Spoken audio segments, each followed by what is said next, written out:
Call की वजह से रुकावट आ गई थी तो माजरत। अच्छा, इसमें इलाज जब हम करेंगे तो क्या इलाज करेंगे?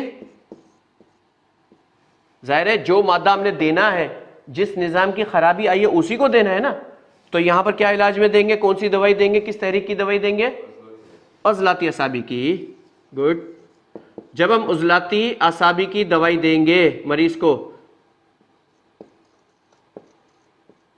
तो क्या होगा? मरीज उसके अंदर वो जो मादा है कम, वो बढ़ना शुरू हो जाएगा। ग़िज़ा भी यही तजवीज़ करेंगे, दवा भी यही तजवीज़ करेंगे। अभी हम कौन से दर्जे की कौन सी दवाई देंगे ये हम बाद में बात करेंगे, हर स्टेप अलग अलग है।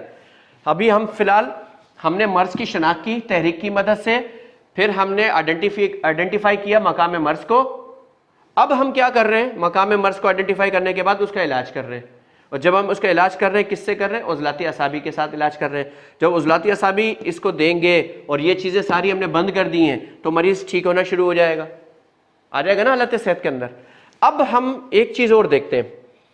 अब अगर हमारे जहन में अगर ये बात हो कि मकाम तस्कीन को ही तहरीक देनी है, मकाम तस्कीन को ही तहरीक देनी है, तो पहले तो कोई हमें साबित करे कि गुद्दी असाबी जब होगी तो तस्कीन कहाँ होनी चाहिए थी? वुदूद में तहरीक हो तो तस्कीन अगले वज़ू में होनी चाहिए थी। ये तो पक्की बात है, इसमें तो कोई शक हमें भी नहीं है, इन्हें भी नहीं है, किसी को भी नहीं है। अब हम मिसाल लेते हैं कि गुद्दी असाबी अगर है मरीज, और अगर मैं लिखता हूं यहां, अगर तस्लीम किया जाए कि मकाम मर्ज तस्कीन में है तो क्या होगा? आसाब में, अब आसाब दो है हमारे पास, एक है आसाबी उज़लाती और एक 6, हाँ, आसाबी गुद्दी। ठीक है। अच्छा, इसमें है हमारे पास हुक्म रसा फेल के एतबार से, और इसमें क्या है? खबर रसा। अच्छा, अब इसके अंदर सर्दी मानी जाती है और इसके अंदर असाबी गुद्दी में तरी। इसमें क्या है? सर्दी। अभी हम फिलहाल सिंगल सिंगल बात लिख रहे हैं। और इसमें क्या है? तरी। अब जो गुद्दी असाबी के गलत इलाज जो करते हैं वो गुद्दी असाबी में क्या मानते हैं? गर्मी तरी, गर्मी तरी वाले। ठीक है, मैं लिखता हूं ताकि कोई यहां से कोई शॉर्ट क्लिप बना करके हमारे ऊपर ना बात डाल दे। गर्मी तरी वाले, वो गर्मी तरी वाले। अब करना क्या था यहां पर? सर्दी और तरी। अब इस गर्मी तरी वाले ने यहां है तहरीक। अब इस गर्मी तरी वाले ने किसको मुतासिर किया? इनके एतबार से असाबी उज़लाती, असाबी गुद्दी, तस्कीन, इन दोनों में से किसी एक में होनी चाहिए। पहले तो ये बताएं कि किस में तस्कीन है। जिसमें तस्कीन है उसको आइडेंटिफाई किस रूल के तहत? कि भाई 5 नंबर में अगर तहरीक है तो 1 और 6 में, 6 तो इसके नियर बाई है, फौरन आगे है, और ये एक स्टेप छोड़ करके है 1 नंबर। तो अगर 5 नंबर वाले को 6 नंबर की दवाई दी जाएगी तो क्या होगा? उसके अंदर गर्मी तरी थी, आपने तरी और देनी शुरू कर दी इनके हिसाब से, तो क्या होगा? क्या मरीज ठीक हो सकता है? कभी हुआ है? और नहीं हुआ तभी ये 3-3, 4-4 तरीकों की दवाएं मिक्स करके देते हैं। और ये नाकामी की सबसे बड़ी दलील है। आप एक दवाई दें और मरीज ठीक होना चाहिए।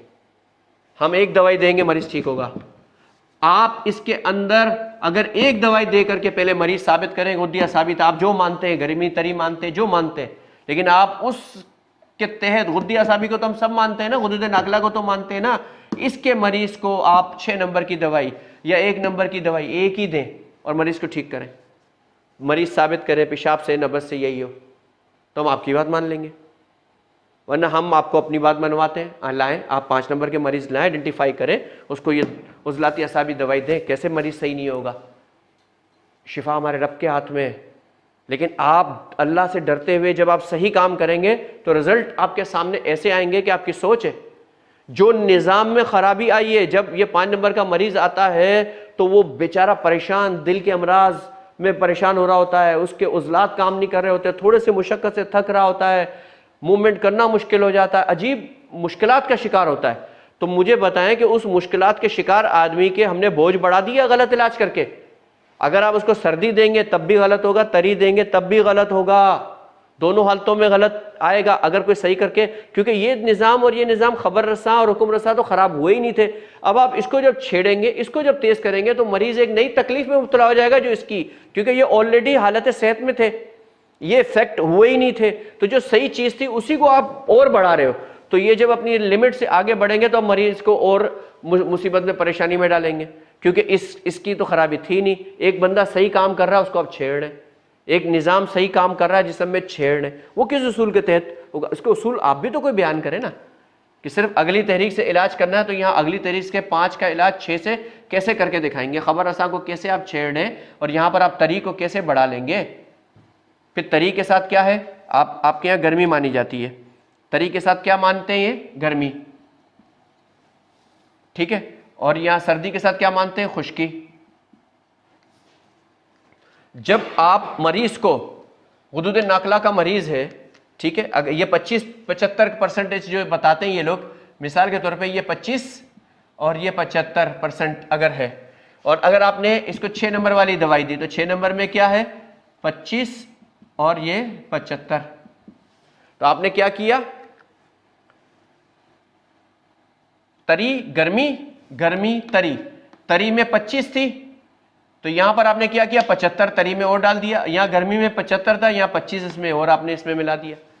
तो आप क्या इलाज करना चाह रहे हैं, पहले तो ये बताएं कौन से फार्मूले के तहत। आपने तो वही मरीज को रगड़ दिया।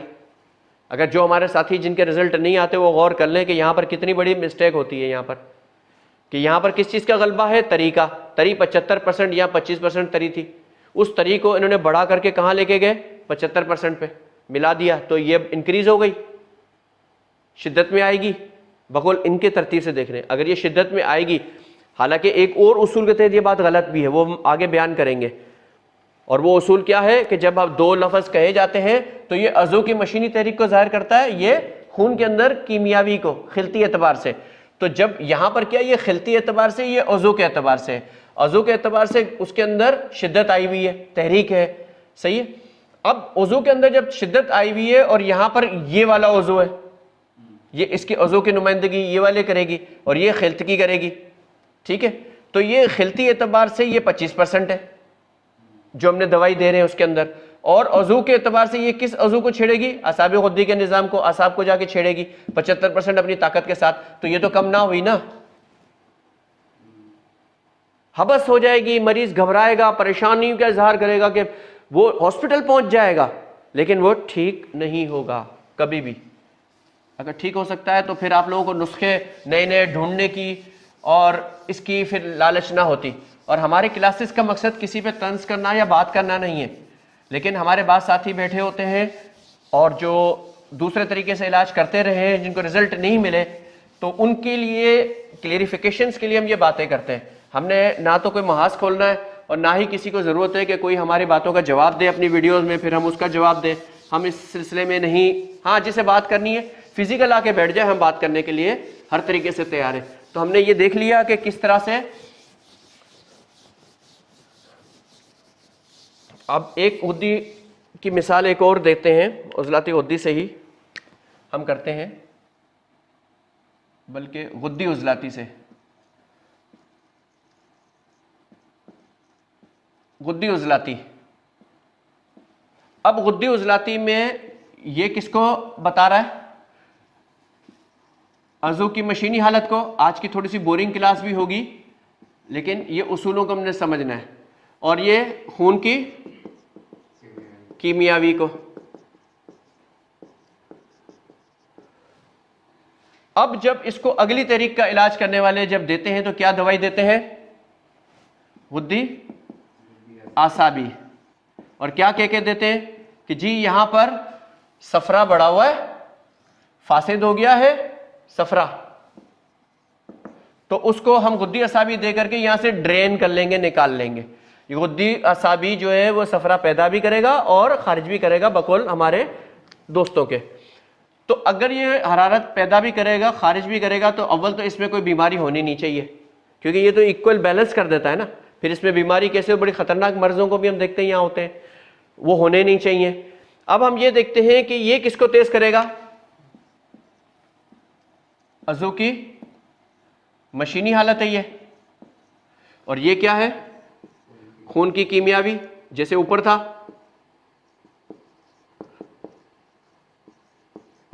अब हम देखते हैं ना कि यहां पर पेपर पे काम बोर्ड पे हो रहा है कि नहीं हो रहा। अच्छा, यहां पर कहां तेजी थी, जिगर के अंदर, उज़ू है उसके अंदर ही तेजी थी। ये भी तेजी कहां ले जाके कर रहा है, जिगर के अंदर। तो आपने इसकी तो तेजी और बढ़ा दी, जिगर के अंदर 75% बढ़ा दी, आपने उसी उज़ू के अंदर ही आपने। चले अगर आप ये बोलते हैं कि ये तो जाज़बा था, आपने नाकला को कर दिया, तो नाकला जाज़बा दोनों का किंग कौन है, दोनों का किसके माते थे, जिगर के माते थे ना सारे, उन सबका वो मास्टर है ना। तो अब यहां पर गुद्दी उजलाती में जब आपने गुद्दी असाबी दवाई दी तो क्या हुआ, अज़ू की मशीनी हालत को आपने, पहले वो जाज़बा में अगर था, अब नाकला के अंदर भी आपने छेड़छाड़ शुरू कर दी, जिसके अंदर के कोई प्रॉब्लम थी भी नहीं।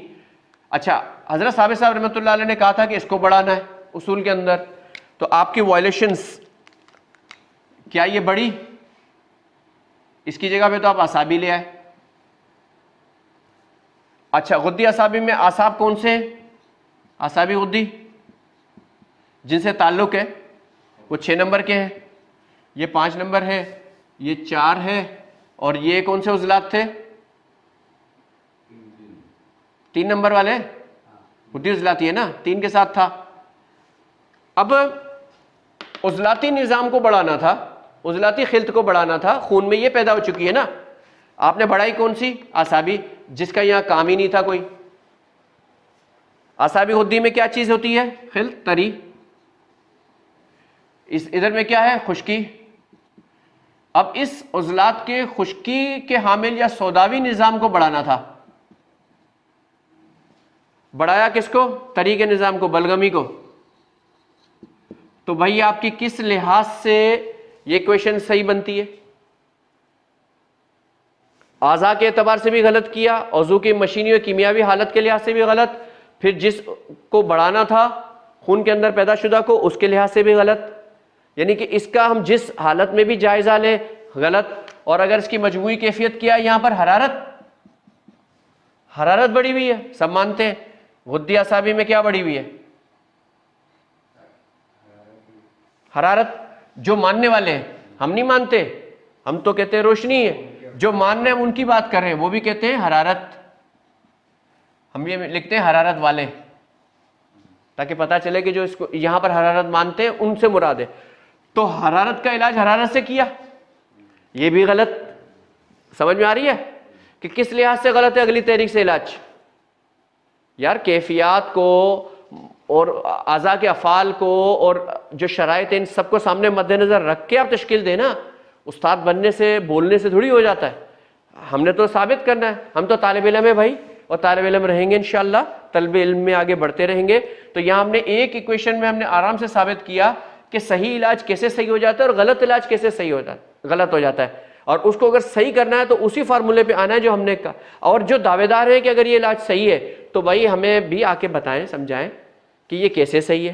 तिकड़मबाजी नहीं, एक उसूल बनाए, पेपर पे भी हर जगह पे वही उसूल हो और मरीज को भी उसी उसूल के तहत इलाज करना है।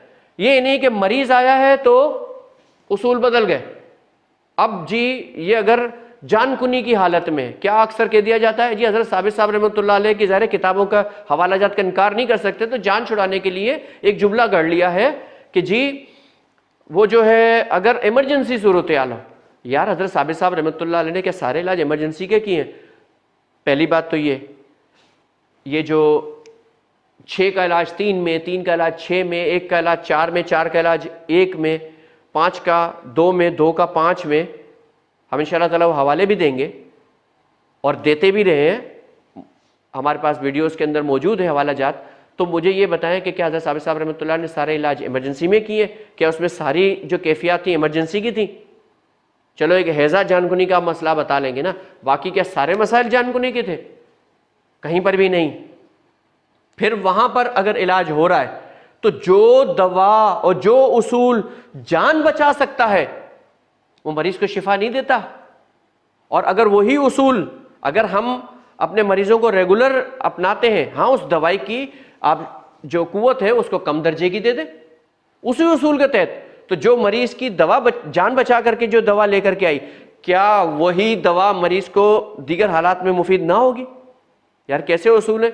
आपके पास जब कामयाबी नहीं मिलती तब ही हमारे वो भाई 2-2, 3-3, 4-4 किस्म की अद्वियात मिलाते हैं। ये मिलाने की नौबत क्यों आती है? आप भी साथी सब गौर कर सकते हैं कि क्यों आती है। अगर आपका एक दवाई से या एक ही तहरीक की 2 दवाइयों से या बवक्त ज़रूरत जब हम देखते हैं कि मरीज 2 तहरीकों के बीच में है, तो फिर हम 2 तहरीक की कोई दवाई मिलाते हैं, एक की थोड़ी डोज ज़्यादा होती है, एक की कम होती है और वक्ती होती है कि मरीज बिल्कुल आसानी के साथ जिस तहरीक में जाना है वहाँ करीब आके खड़ा हो जाए, फिर वहाँ से हम इलाज शुरू कर लें उसका मुकम्मल। तो इसमें कोई मुश्किल नहीं है, आसान है। अगर अपने प्रिंसिपल आप वो बनाएं, वो उसूल बनाएं, हमारे पसंद नहीं है ना लें, आप बना लें। हमारे वो साथी जो और बनाना चाहते हैं बनाएं, तहकीक का दरवाज़ा है, आप बनाएं, अच्छे उसूल बनाएं, उस पर कायम भी रहे ना। हम तो जो बात कह रहे हैं उस पर कायम भी है और हम अपने मरीजों को उसी तरह से ट्रीट भी करते हैं। पेचीदा से पेचीदा मरीजों को इसी तरीके से हम देखते हैं। हमने गुज़िश्ता नशिस्त में हमने एक बात देख ली थी कि उसूल इलाज के तहत जो हम जिन उसूल के तहत इलाज कर रहे हैं उन उसूलों के तहत हम 2 तरीके अपनाते हैं। एक जिसमें मरीज की तहरीक तो हमने ढूंढ ली, तो वो हम तहरीक देखते हैं कि अगर वो शिद्दत में है या अपने तहरीक से अपने उम्र और जिन्स के एतबार से जिस तहरीक में मरीज को होना था वहाँ नहीं है और वो उससे आगे निकल गया, मिसाल मर्द औरत की तहरीक में चला गया या औरत मर्द की तहरीक में चली गई है, तो अब वहाँ पर हम क्या करेंगे? हम तहलील और तस्कीन वाले फार्मूले के तहत मर्ज का मकाम ढूंढेंगे और मकाम ढूंढ करके फिर उसकी दर्जे को देखेंगे। वो दर्जे को देखने के बाद उसके मुताबिक दवाई दे देंगे, मरीज शिफायाब हो जाएगा। लेकिन एक मरीज जो अपनी उम्र के मुताबिक पीछे है, मिसाल के तौर पे उसको 3 नंबर मर्द एक पेशेंट है 3 नंबर में होना चाहिए था और वो हमें कैफियत से और अलामात से और हमें पेशाब से सब चीज़ें उसकी बताती हैं कि ये 2 नंबर में खड़ा हुआ है, तो हम उसको धक्का लगा करके 3 नंबर की दवाई देंगे, आगे आएगा। क्योंकि ये फितरत की मदद करना है। यहाँ हम तहलील तस्कीन के पीछे नहीं जाएंगे, इसलिए नहीं जाएंगे कि यहाँ पर वो अपने घर के करीब है, सिर्फ उसको एक पुश की ज़रूरत है, उसने दवाई लेनी है और आ जाना है, क्योंकि फितरत ने इसी तरतीब से बदलते हुए वहीं जाना था। इलाज में भी ऐसे ही होना है। तो यहाँ पर हम वहाँ लेकर के उसको चले गए। या एक बच्चा हमें मिलता है जो उम्र के मुताबिक तो उसको 2 नंबर तहरीक के अंदर होना चाहिए था, उज़लाती असाबी में होना चाहिए था, नर बच्चा, लेकिन वो हमें असाबी उज़लाती में मिलता है। तो जब वो असाबी उज़लाती में मिलता है तो हम क्या करेंगे? हम उसको यहाँ पर उम्र के मुताबिक क्या फैसला हमने करना है? हमने उसको अगली तहरीक की दवाई दे करके उसको अपने घर में जो उसका है तबई मकाम उस पर हम उसको लेके आएंगे, वो ठीक हो जाएगा। लेकिन यहाँ पर अगर हमने गलत इलाज किया तो मरीज निकल जाएगा आगे, वो और परेशानी में आ जाएगा। तो यहाँ पर बिल्कुल सिंपल काम है। औरत हमें 6 नंबर में मिली, एक खातून, अमूमन अयाम की ख़राबी, बहुत मुश्किल से दर्दों तकलीफ़ों के साथ इसमें अयाम आते हैं, हैज़ आते हैं और बड़ी मुश्किल हो जाती है, इसमें हमल का ठहरना मुश्किल हो जाता है। औरत के अंदर बलगम तरी की ज़्यादती होती है और ख़ास तौर पे निचला जिस्म उसका ज़्यादा मोटा होता है, फूलापन उसके अंदर होता है, इस तरह की बहुत सारी अलामात उसके अंदर नज़र आती हैं। अब यहाँ पर हमने देख लिया कि इस खातून के अंदर तरी यानी बलगमी जो मादा है तरी वाला वो बहुत ज़्यादा बढ़ा हुआ है, तो हम क्या करेंगे? उसके लिए कौन सी तहरीक करेंगे? खुश्की किस में मिलेगी हमें? 3 नंबर में। अगर यहाँ पर 4 नंबर की दवाई दी, हरारत लाएंगे, तो हरारत क्या करेगी? फना करेगी तरी को, और जो हम इलाज कर रहे हैं 3 नंबर में खुश्की में हवा चलाएंगे, हवा क्या करेगी? खुश्की लाएगी, खुश्क कर देगी, मरीज़ तकलीफ में नहीं आएगी।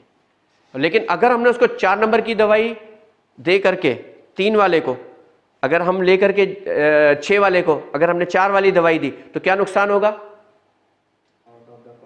वो हरारत अगर बढ़ती चली जाएगी, बढ़ते बढ़ते आपने आग लगा दी, उसमें से पानी को जो रतूबात उसके अंदर ज़रूरत की थी उनको वो फना कर देगी, और फना कर देगी तो क्या होगा? अब आपको फिर रतूबात पैदा करनी पड़ेगी, फिर आपको एक नया सर्कल चलाना पड़ेगा। तो आप मरीज़ और तबीब ये दोनों चक्कर लगाते ही रहेंगे, घूमते रहेंगे, ये तो फिर पैदागिरी वाला मामला हो जाएगा ना। लेकिन अगर हम मरीज़ को अगर सही दवाई दे दी तो उसके अंदर क्या फ़ायदा होगा? फौरी तौर पे उसको आराम, पहली दवाई से आराम। इवन के लौंग दालचीनी का सिर्फ कावा ही हमने उसको दे दिया तो उसके अंदर पहले दिन ही आएगा कि आज मरीज़ा बहुत आराम से, आज सुकून से सो रही है। तो ये चीज़ों को हमने थोड़ा थोड़ा जब समझना शुरू कर दिया तो हमारे लिए तिब बहुत आसान हो जाएगी इंशाल्लाह। हम तिब के ऊपर बहुत सारे मौज़ूआत हैं हमारे पास, हमारा दिल करता है कि हम ज़्यादा से ज़्यादा इस पे बातें लेकर के आएँ और इंशाल्लाह कोशिश करते रहेंगे उसूल व ज़वाबित के तहत। लेकिन मेरी सबको एक ख़ास बात यह है हमारे साथियों को कि उसूल व कवानीन जो फितरत के मुताबिक है बस उसको फॉलो करें, उससे हटे ना। कुछ भी हो जाए, कैसा भी मरीज़ हो, कुछ भी हो, आप इस उसूल के तहत इलाज करके देखें आपको कैसे कामयाबियाँ मिलती हैं। हाँ, आपकी तशख़ीस सही होनी चाहिए। आपकी तशख़ीस अगर सही नहीं है तो उसको पहले सही करें।